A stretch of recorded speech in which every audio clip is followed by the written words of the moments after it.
A couple times a year, I get asked by people, why HiroshimaSpirit? Why would you call your YouTube channel that? It's a little ghoulish, isn't it? You know, we bombed that place in World War II. But really, at the end of the day, it's simpler than that. HiroshimaSpirit!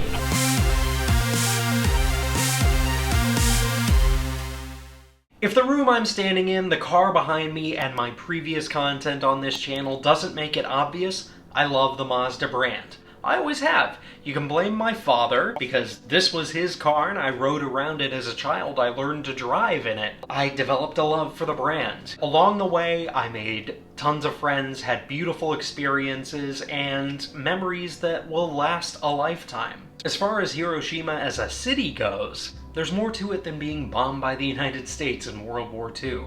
It's a thriving industrial hub. They make cars that go all around the world. They have a popular baseball team, a beautiful skyline, mountains, beaches, it's a port town, but most of all, they have a never give up driving spirit. And that helps me segue into my next point, that spirit does not have to be ghostly death kind of stuff. Spirit, by definition, is the embodiment of the soul of an individual or a cause or a movement.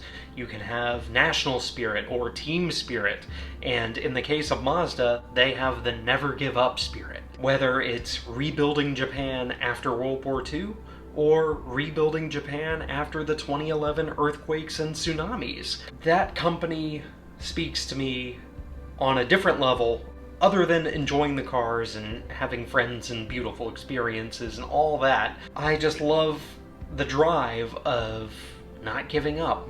Despite stopping my YouTube channel a couple times, I have persevered and I'm back. So, between my love for the brand and the ultimate drive to not give up on an idea or anything for that matter, how could I not name my YouTube channel HiroshimaSpirit? Hope that helps. I neglected to say it while I was waxing lyrical, but Mazda is literally headquartered in Hiroshima. Google.